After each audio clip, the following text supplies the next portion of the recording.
Hello, this is David from XJTAG. Today I'm introducing the Design for Test Assistant for Zuken CR8000 Design Gateway. This is a free plugin that allows designers to check and correct potential testability problems early in the design process, preventing things like expensive delays and board respins. XJTAG DFT Assistant works seamlessly with Design Gateway. In just a few steps, you can test your design and find any chain errors before a single board is manufactured.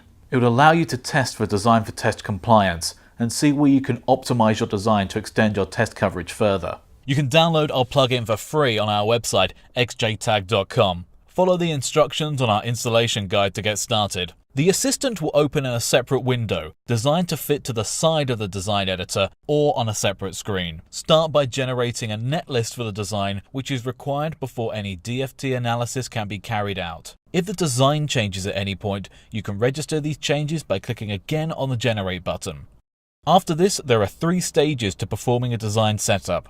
First up, categorizing JTAG devices. To set these up, you can tell the assistant what JTAG devices are on the board and then assign them a BSDL file. BSDL files can be downloaded from the chip manufacturer's website. Next, defining the boundary scan chains.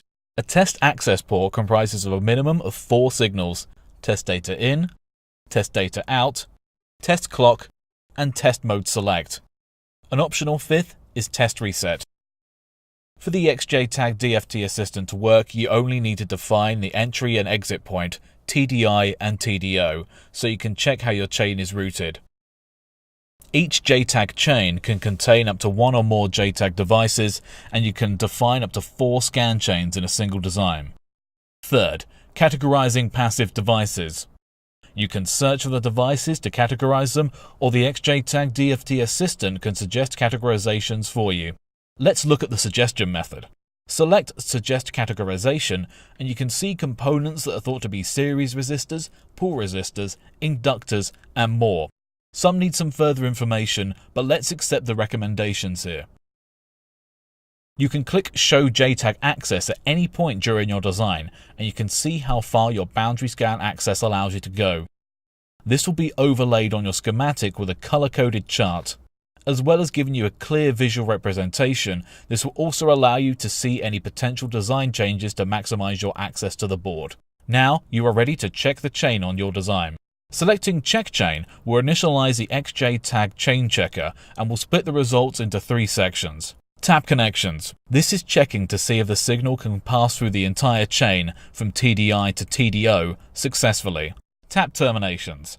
These are warnings that highlight tap nets that are not being terminated to ground or power properly, which may cause signal integrity issues. Compliance Pins. This will tell you if there are pins on the JTAG devices that must be set up differently to enable the device's boundary scan operation. In the original design, the assistant showed some tap termination errors. By making some small adjustments to the design, these warnings are now clear. After your initial testing, you can export a project for XJ Developer, which is XJTAG's integrated development environment. If you aren't already an XJTAG customer, you can sign up right now for a 30-day free trial on XJTAG.com. And that's a brief overview of the XJTAG DFT Assistant for Zuken CR8000 Design Gateway, available to download for free on XJTAG.com right now. Thank you for watching.